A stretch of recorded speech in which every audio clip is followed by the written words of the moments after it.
¿Qué tal? ¿Cómo le va? Buenas tardes. Voy a tener un minuto con el presidente del Consejo Deliberante, Lisandro Aguiar. Vamos a seguir abordando el tema del transporte, la cuestión de fondo, digamos, que es un tema muy complejo y quiero preguntarle al doctor Aguiar cómo lo está viendo él y cuáles pueden ser las alternativas para resolver esta cuestión.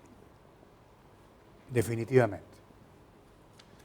Mientras tanto, quería intercambiar con ustedes algunos análisis o impresiones respecto de lo que nos pasa. Creo que somos una sociedad, me parece a mí, incorregible. Y digo esto porque, fíjese, hay como una suerte de combinación entre el fracaso de la gestión pública y el éxito privado de los dirigentes. Y sin embargo, tenemos como la tendencia a votar a los responsables de nuestro fracaso colectivo. Este es un dato de la realidad.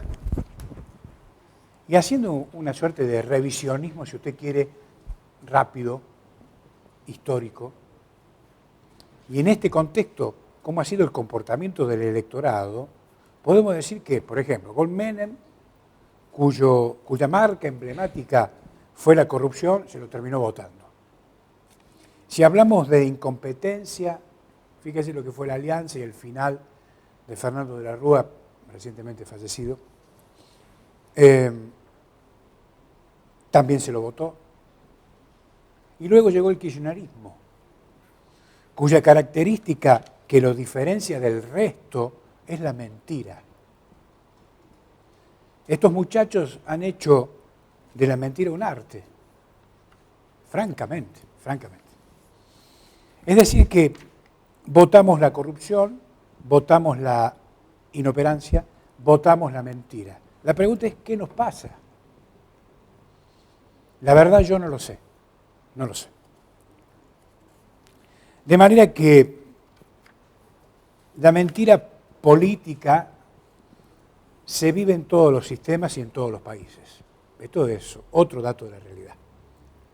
El político miente como podemos mentir todos, pero ¿sabe qué?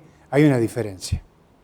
La mentira política tiene efectos devastadores cuando se le miente a toda una sociedad. La mentira crea desconfianza, distanciamiento. Y créame que un mentiroso en política hace un daño gravísimo, ya que cuando niega la evidencia, pierde credibilidad y pierde votos. Por otra parte, estamos llenos de simuladores. Alberto Fernández, por ejemplo, voy a decir un ejemplo. Es uno de los principales exponentes de este elenco de simuladores enquistados en el kirchnerismo. Sin embargo, fíjese, el simulador lo tiene sin cuidado la verdad. ¿Usted vio cómo hablan? Es realmente sorprendente.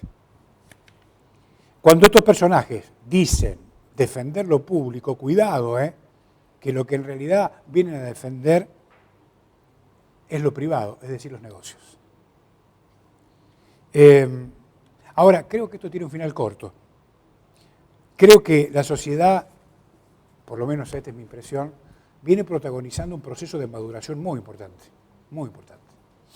Y en este sentido, medio país duda y está cansado de los odios y de las mentiras y que más temprano o más tarde impondrá su lógica por sobre la mentira de los manipuladores. De manera que la verdad y la justicia se van a imponer para conducirnos a la normalidad. Porque, en rigor de verdad, la mentira nos lleva definitivamente a la destrucción de la nación. Podemos decir que la mentira como instrumento de la política sigue avanzando y el mundo se vuelve, como consecuencia de esto, más complejo e incomprensible. Jean-François Bertrand, un politólogo francés muy prestigioso, dijo: la mentira gobierna el mundo. La politóloga Hannah Arendt, muy conocida, dice que la verdad no está considerada como una virtud, en el mundo de la política y que la mentira siempre ha sido considerada en ese espacio. Y el kirchnerismo, me parece a mí, es el mejor intérprete de esta lógica. Pero creo que el mejor antídoto contra la mentira es más realidad. Si logramos contraponer la realidad contra la mentira, me parece que se termina toda esta puesta en escena de poca monta que encabezan hoy los reciclados funcionarios del pasado que quieren volver. En un minuto converso con el presidente del Consejo Deliberante, Lisandro Aguiar. En un minuto.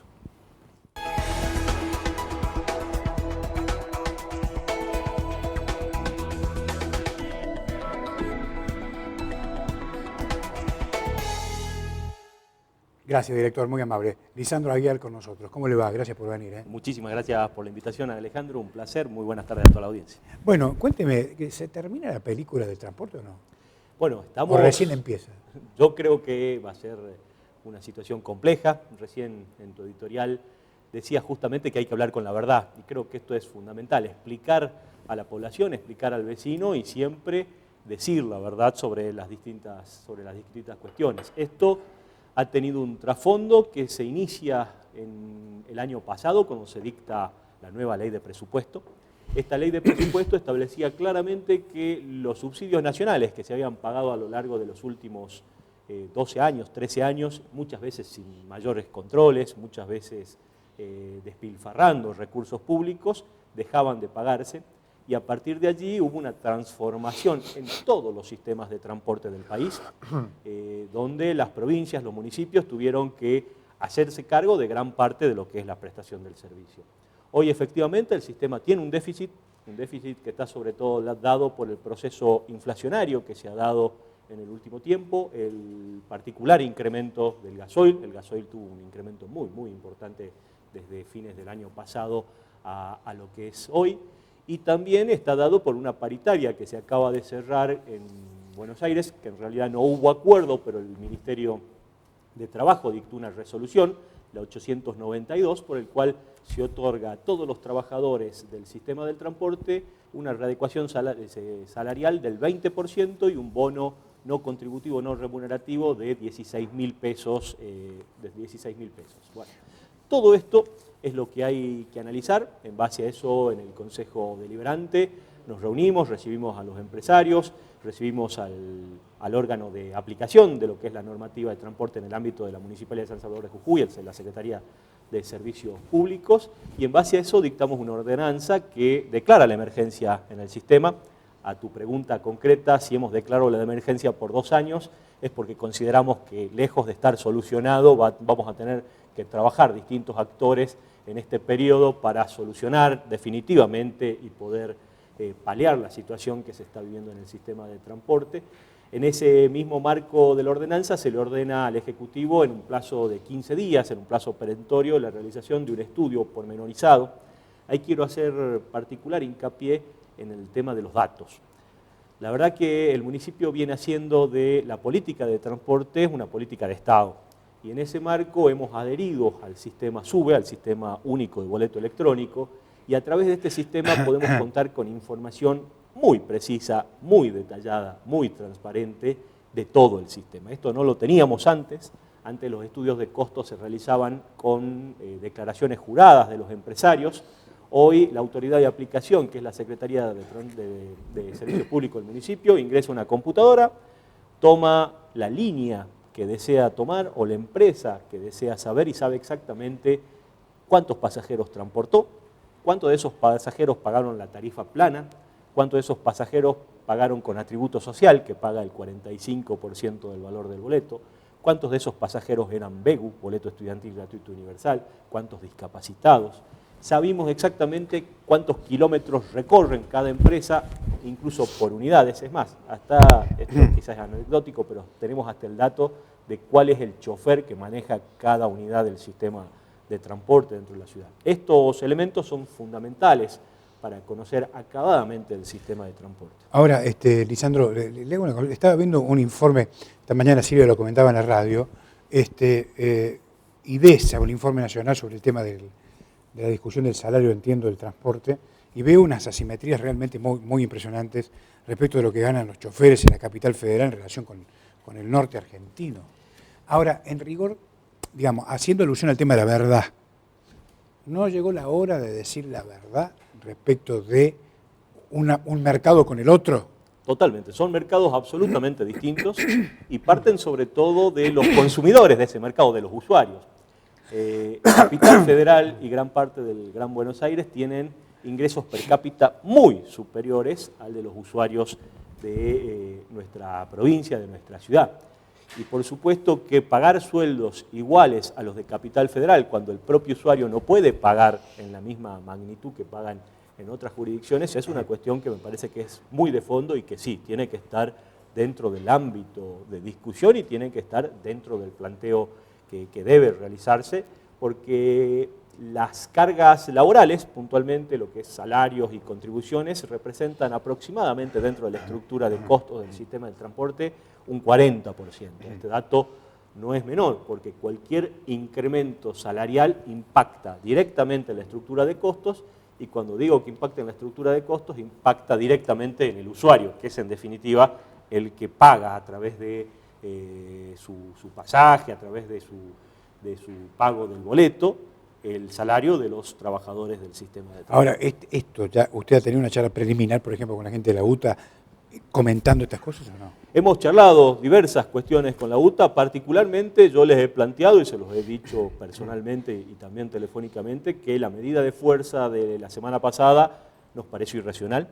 Nos pareció irracional por dos motivos. Primero, porque se había dictado una conciliación obligatoria, y esto no es menor. Así como ellos exigen el cumplimiento de la ley, que tienen todo el derecho a hacerlo, de cobrar en tiempo y forma sus salarios, como cualquier trabajador tiene ese derecho, también tienen obligaciones, y particularmente una de las obligaciones es acatar la conciliación obligatoria.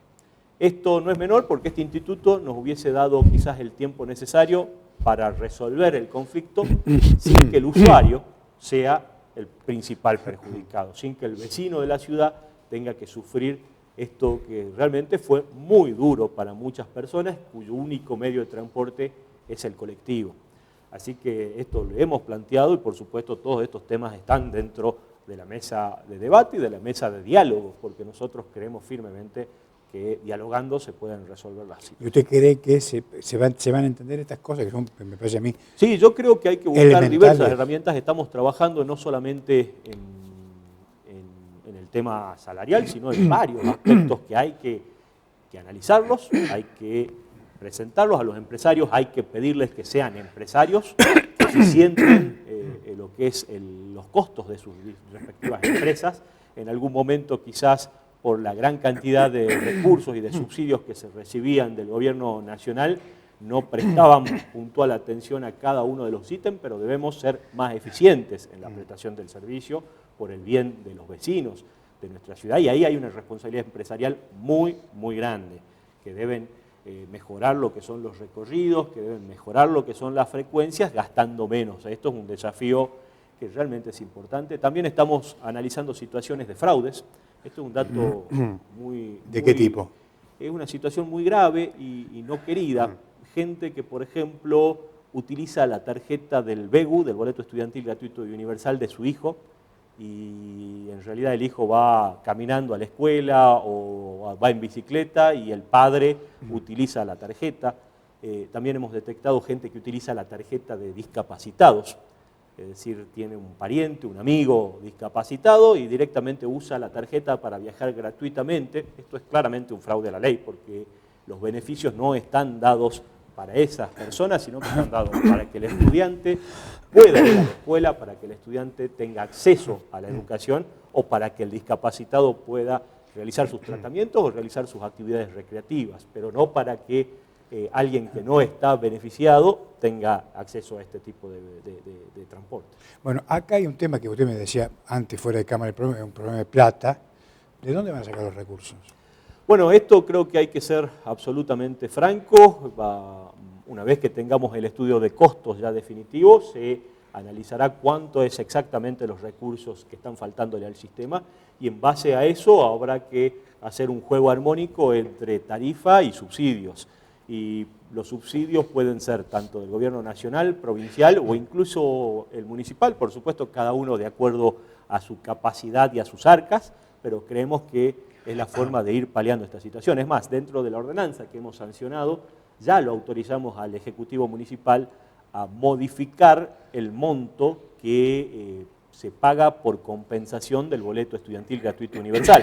Esto en definitiva es una compensación tarifaria, esto en definitiva es un subsidio que en este caso se haría cargo el municipio. En vez de compensar a las empresas 5 pesos con 21, como está hoy establecido para el boleto secundario, de repente se podría compensar 7 pesos u 8 pesos y se va paliando un poco la situación económica del sistema sin, por supuesto, afectar al chico que viaja con el boleto estudiantil porque sigue siendo gratuito para él.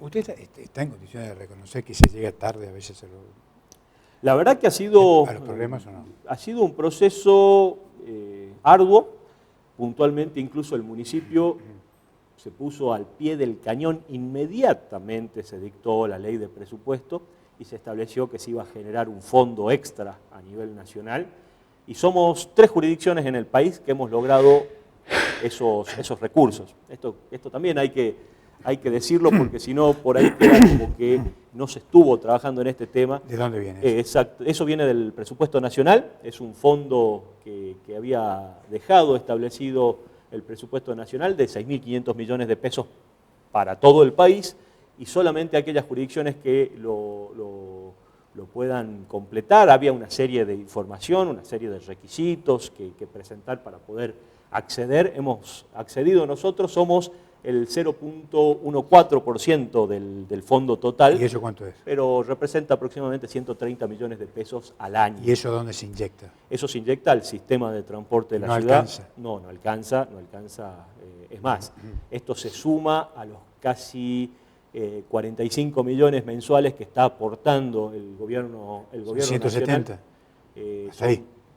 130 por un lado y 40. Sí, los 46 millones son para todo el sistema, es decir, para el sistema de transporte tanto de la ciudad de San Salvador de Jujuy como el interurbano. Sistema exactamente provincial. Sí. A la ciudad de San Salvador de Jujuy le tocan estos 130 millones y aproximadamente unos 24 millones mensuales del otro fondo. Bueno, ¿y cuánto sería lo que está faltando para lograr el Los equilibrio? cálculos, si bien todavía no tenemos el estudio de costos definitivo, que hemos ordenado en la ordenanza realizar, pero los cálculos que tenemos en base a los informes del Ejecutivo Municipal, de la Secretaría de Servicios Públicos, rondarían los 17, 18 millones de pesos que estarían faltando en el sistema. Bueno, ahí, y eso usted dice que se puede dividir en 3, subsidio, aporte de la provincia y aporte del municipio. Efectivamente. ¿Y es posible llegar a eso? Y también no hay que descartar, por supuesto, en este marco que decíamos recién de hablar con la verdad, que haya que retocar lo que son los esquemas tarifarios. Es decir, es un juego de diversas patas que va a estar seguramente resolviéndose en las próximas Hay una pata que me parece que no está clara. ¿Cuál es la? El juego. Bueno, el juego yo he manifestado mi opinión personal en tu medio. Yo creo que había una discusión cuando se dicta la ordenanza del BEGU sobre si el municipio, una discusión de carácter constitucional, sobre si el municipio está facultado o no a imponer tributos sobre el juego de azar.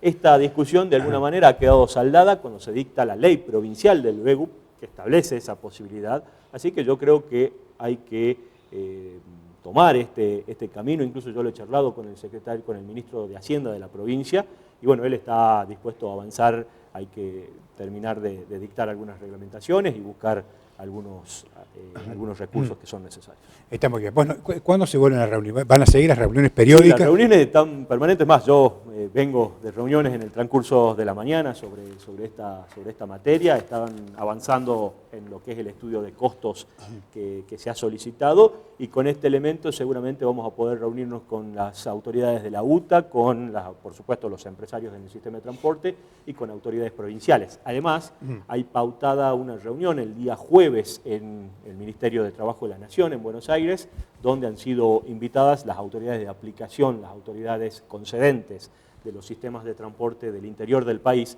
porque también, Alejandro, hay que recalcar que esta situación no es una situación exclusiva de la provincia de Jujuy. No, claro.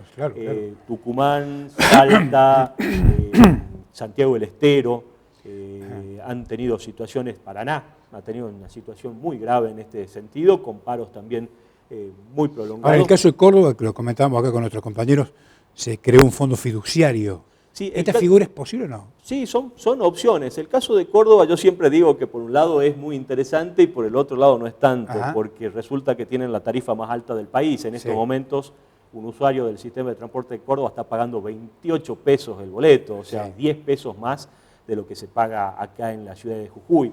Incluso también destacar, siempre nos comparamos con Salta y decimos que Salta tiene un sistema magnífico. Hoy el boleto de Salta es 21 pesos. Es por primera vez a lo largo de todos estos años, el boleto de Salta es casi 3 pesos más caro que el boleto en San Salvador de Jujuy.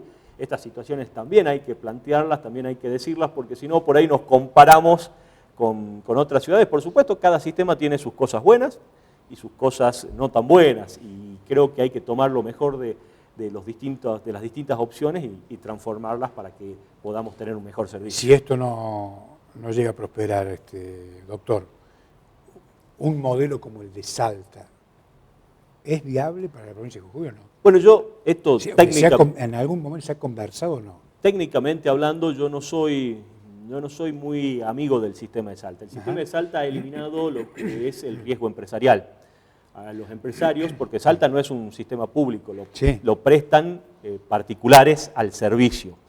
Hay un ente que se llama Saeta, pero Saeta terciariza en diversas empresas del sistema de transporte lo que es la prestación del servicio. Y ese servicio se paga por kilómetros recorridos. Es decir, que a los empresarios salteños lo único que les interesa es prácticamente poner los ómnibus a dar vuelta por la ciudad, no discuten la tarifa porque a ellos no les importa cuánto paga el pasajero, ellos sí discuten con Saeta cuánto vale el kilómetro recorrido. Este es a grandes rasgos el sistema. ¿Es que Saeta qué es? ¿Una sociedad anónima? Saeta es un ente estatal, que administra el sistema de transporte del Gran Salta, por decirlo de alguna manera, son Salta y las ciudades aledañas. Y esa empresa, como te decía recién, le paga a las prestadoras, que son empresas privadas, por llevar adelante el sistema. Ajá. Por kilómetros recorridos. Por kilómetros recorridos. Es más, tuvieron un inconveniente muy serio y tuvieron que cambiar la forma de pagarles, tuvieron que sumar un coeficiente dentro del sistema de pasajeros transportados, porque directamente no paraban en las paradas. Ellos circulaban y tuvieron que modificar allí para también tener un ítem de pasajeros transportados y de esa manera garantizar que el usuario pueda acceder sin ningún tipo de inconveniente al sistema. Gracias por venir. No, muchísimas gracias por la invitación. Muy amable.